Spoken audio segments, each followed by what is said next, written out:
Take a little walk out here. It snowed quite a bit yesterday, or last night. We kind of took our time with this thing, you know. My buddy had this day off, and he just so happened to be available to go and pick up this thing with me. We kind of trade work, you know. He needed work done and needed another person a couple months ago, and I just went and helped him. You know, it didn't ask for anything in return, you know, and I called him up kind of at a moment's notice, and he was like, yeah, sure, I'll help you, you know.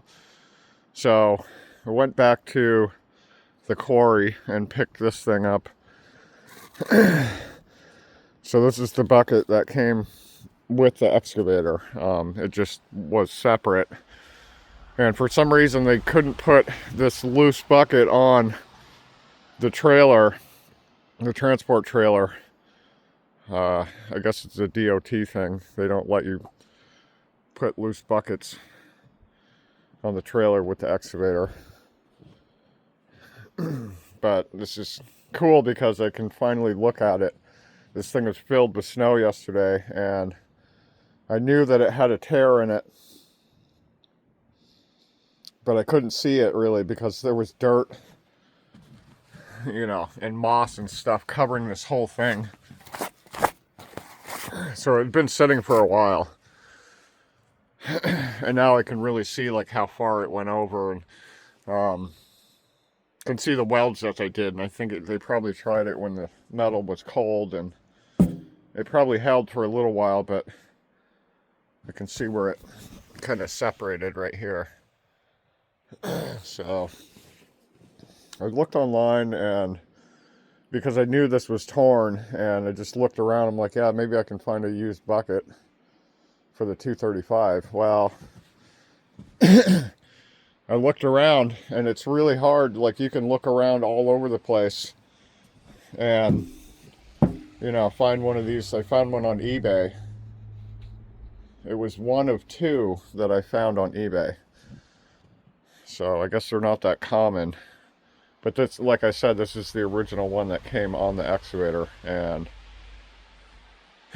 basically the way that it works out, or how I've discovered it, is that they're selling them used at about $1 per pound, or at least that's what it worked out. So they wanted $3,400 for this thing, and it weighs 3,300 pounds.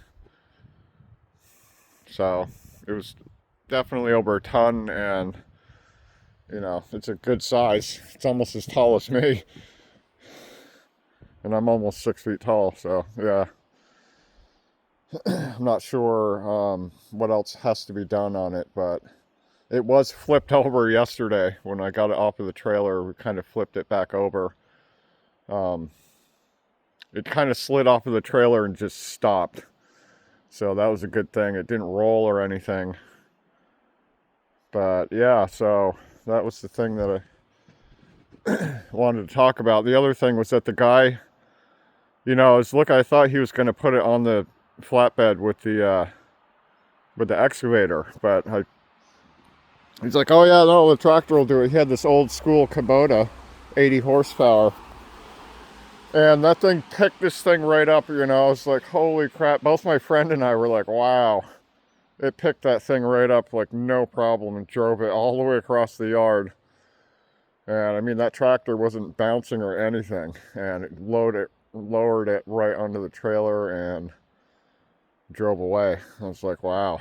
So it's pretty cool. Now it's here, and at some point when it gets warm for a couple days, I'm going to drag this thing back up onto the trailer and bring it up to the property where the excavator is. So but I have to do some work to it and just give it a good look over. But it's in really good shape other than that tear in it, so definitely want to salvage it. But that's about it for now.